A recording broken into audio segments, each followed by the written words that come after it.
Good morning everybody, and a very warm welcome to Ringwood South. And today I have a layout update for you, and it's all to do with the extension that I've been working on, and there's some further progress done on that. And I've also wanted to answer a question raised by Michael Tango over the electrics for the extension.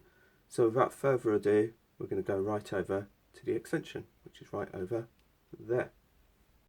So once again, for those of you who may have missed it the first time around, this is my extension, which is a drop-down extension, and I just wanted to raise it again once again in real time, just to show you guys just how quick it is to put it up, and just to show you the work.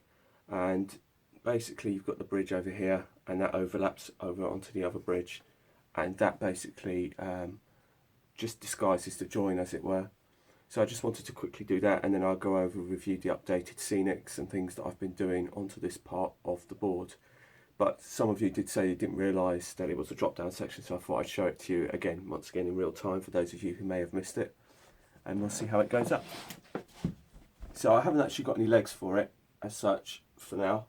So I'm using my tripod that I've got, that I normally use for filming, and I use that as the legs.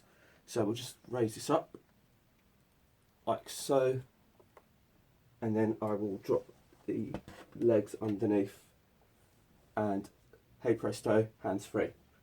So that's where we're at. Now, something I didn't quite cover in the last video is how this actually works in terms of this side of the board. I told you I bought some L shape, and that's what that is there. That is the L shape, and if you look at the profile down the side here, you can see that there's that gap there that the backboard slides it into, and that is supported along the back here, and it joins into the backboard just over there. Okay, so now I'm just going to show you how I put this backboard in, for those of you who missed it the first time around. And like I said, you saw the slot in the previous clip, and that basically slots in just like that.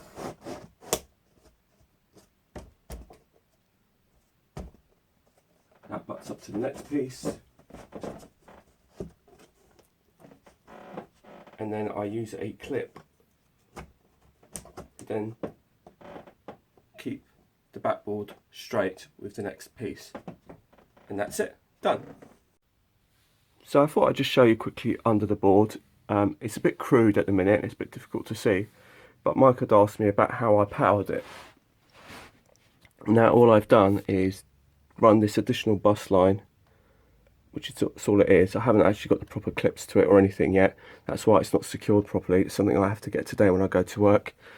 I could pop into town and actually pick up some bits, but that runs onto the main bus line back here, which is these two here. And basically all I've done is just continued with the extension here, and because this is hardwired with two hinges here, it doesn't need to be split.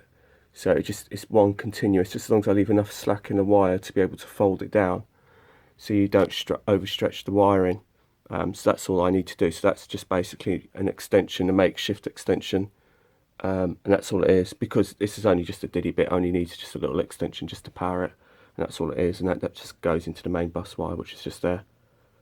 So, and as long as you leave enough slack, so when I secure it, if I secure it like, say like that, as long as there's enough play in it, so when it drops down, there is enough slack in it, then it won't stretch the wiring.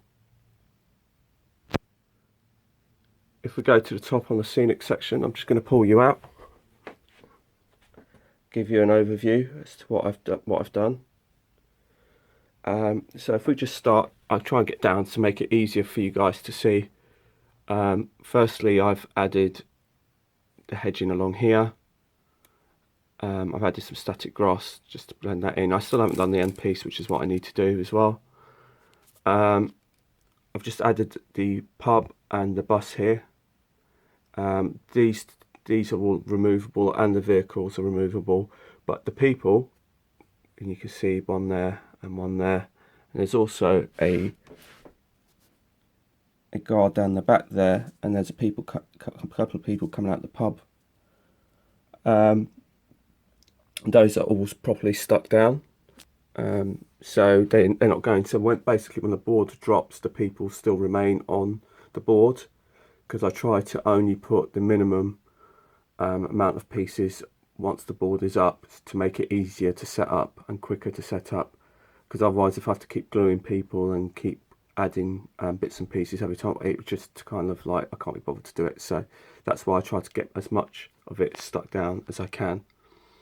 I've also done the same. I bought another set of Metcalf parasol kits, picnic kits, to add into the garden viewing area of the pub, and that's why I've added the hedging, just to separate that. The entrance to the pub is along the back. I've also added loads of posters along here, along the platform. I've done the bridge. What I've done with the bridge is I've added the sides. So this little bit of the bridge, the sides have all been added in. And I've also done the top of the bridge to disguise the gap. There was a bit of a gap here. So again, that's now all seamlessly done.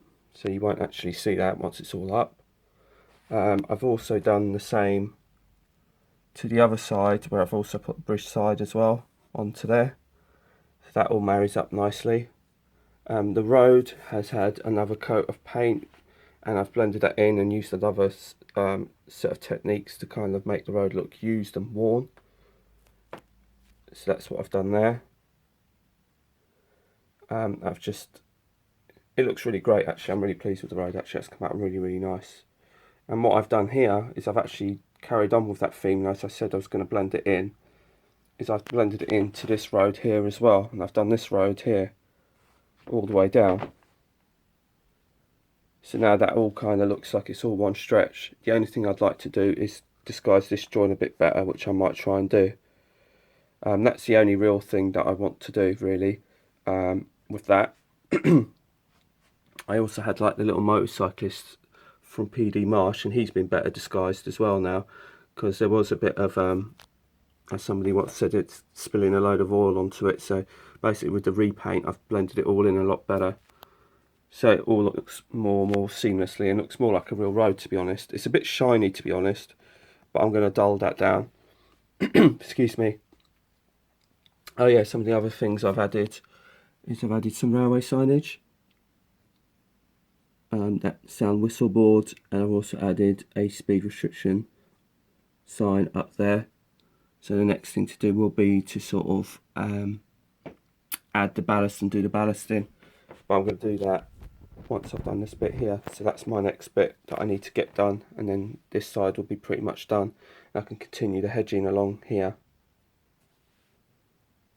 So that's it really. That's all I've been doing really. So that's just a brief update, but I thought you guys might be interested. So that's how the extension looks in its entirety. And if I sort of pan out a bit, you'll see how it kind of blends in. As you can see, the colours of the road all the way along is all one colour now, and it's worked out really well, that paint job. So now that all blends in really nice. So all I need to do really is try and disguise this join a little bit better and marry it up a bit better, because there's a bit of a dip. If not, I'll just move the lorry over and just kind of make it out like it's going across. Still plenty more to do, but we're getting there. So anyway, once again, it's thanks for watching, and feel free to comment and subscribe, and I hope you like what you see. And until the next time, there you go.